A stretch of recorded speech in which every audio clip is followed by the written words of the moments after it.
grundlæggende så bruger vi de samme teknikker som før. Så det er pumpeteknikken, der indgår meget i rullet. Vi kører frem mod vores roller her. Vi lukker sammen, så hvis vi skulle pumpe, vi lukker armene sammen her, vi lukker benene sammen på vej op af forhindringen, og overkroppen holdes i ro.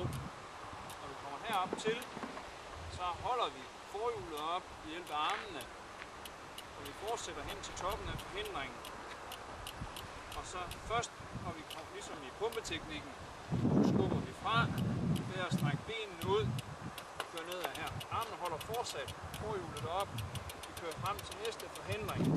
Og hvis vi vil afslutte vores rulle her, så bruger vi armene ligesom i pumpeteknikken. Skubber forhjulet frem. Vi har bøjet vores ben op ad den her forhindring.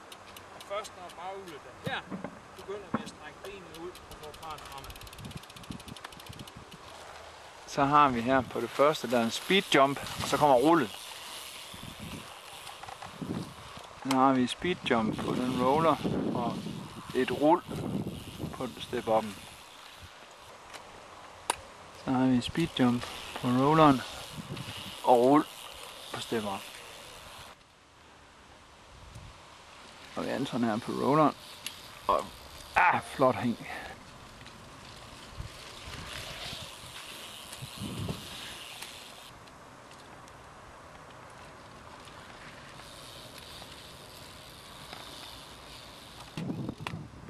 Begge laver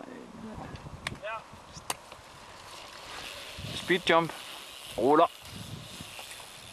og Anton laver speed jump. Ja, kom bare, Anton!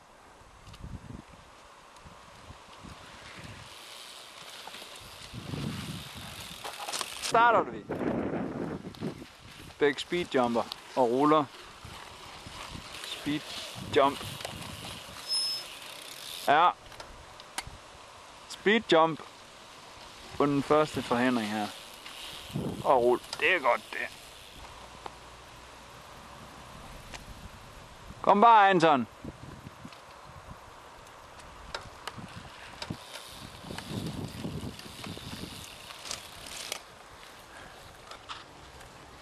Så har vi et speed jump og et rul her.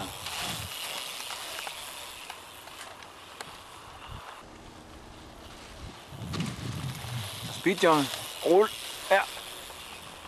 Så har vi speed jump på den roller og et rul på step up'en. Så har vi speed jump på rolleren og rul på step up.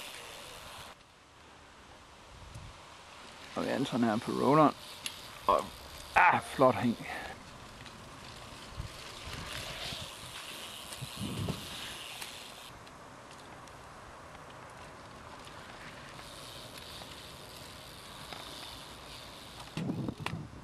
Begge laver speed jump, ruller, og Anton laver speed jump. Ja, kom bare, Anton!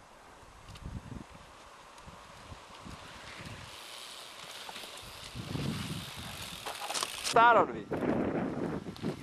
Begge speed jumper og ruller. Speed jump. Ja. Speed jump på den første forhindring her.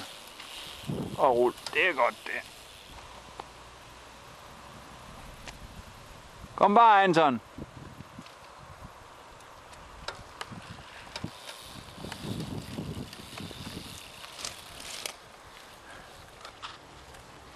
Så har vi et speed jump og et rul her.